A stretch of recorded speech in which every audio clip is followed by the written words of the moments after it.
আপনাকে ধন্যবাদ। আপনি জানেন যে ঝিনাইদহ জেলা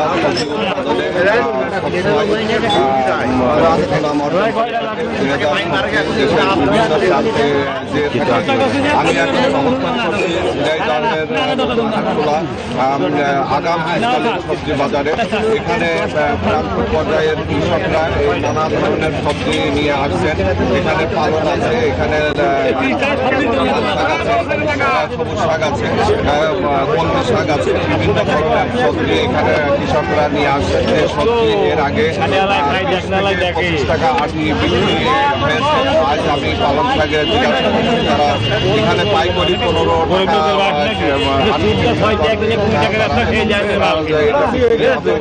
20 টাকা আটি। আমি এখন কৃষকের সাথে। ভাই, আপনি কি নিয়ে আসছেন? কি সবজি নিয়ে আসছেন? সবুজ সবজি। দাম কেমন? 8 টাকা। হ্যাঁ, তারা 8 টাকা করে এই সবজির আটি বিক্রি করছে। এই খুচরা বাজারে গেলে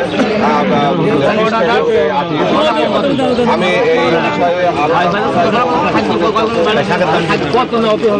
চাচা সরেন, চাচা সরেন, না চাচা সরেন, বিক্রি হবে না। 10টা নেবে না। সরেন, সামনেতে সরেন, সামনে সরেন। রুহুল আমিনকে ধন্যবাদ। এবারে আমরা চলে যাব চুয়াডাঙ্গায় সহকর্মী জামান আক্তারের কাছে। জামান আছেন নিশ্চয় আমাদের সঙ্গে। আগাম শীতকালীন সবজির কেমন দর দেখতে পাচ্ছেন, ক্রেতা বিক্রেতারা কি বলছেন, বিস্তারিত জানাবেন আমাদের।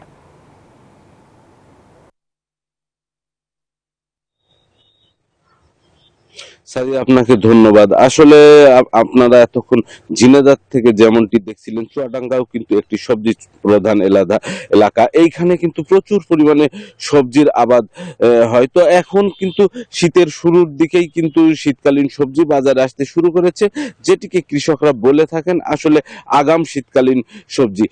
কৃষকরা এই সময় সবজিটা করার বিশেষ কারণ হিসাবে তারা যেটি বলছেন, শীতের শুরুতে শীতকালীন সবজি যদি বাজারে আসে তাহলে বাজারের দামটা অনেকটাই ভালো পাওয়া যায়। তো আমরা আগের দিনগুলোতেও চুয়াডাঙ্গার বাজারগুলো ঘুরে দেখেছি যে এখনো পর্যন্ত বেশিরভাগ সবজিই কিন্তু 50-60 টাকা বা তার উপরে বেচা কিনা হচ্ছে। সেই হিসাবে সবজির দাম কিন্তু অনেকটাই বেশি রয়েছে। বিশেষ করে বাজারে কিন্তু শীত না থাকলেও বাজারে কিন্তু শীতকালীন সবজি হিসাবে ফুলকপি, বাঁধাকপি, বরবটি, শিম এই জাতীয় সবজি কিন্তু বাজারে আসতে শুরু করে দিয়েছে।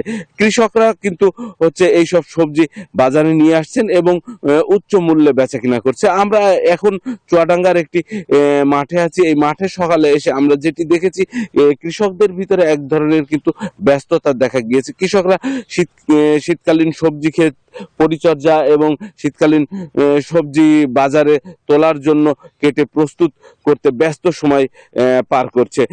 তো চুয়াডাঙ্গাতে কিন্তু আপনার এই বছরে প্রায় 9000 হেক্টর জমিতে শীতকালীন সবজি বা যেটা যদি বলি যে আগাম শীতকালীন সবজির আবাদ হয়েছে।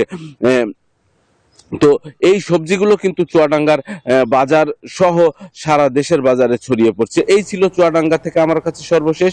ফিরছি স্টুডিওতে। বান্ডেল থাকলে প্রতি সেনমানিতে টাকা বাঁচবে। বিকাশ সেনমানি বান্ডেল কিনে জিতুন প্রতি লেনদেনে।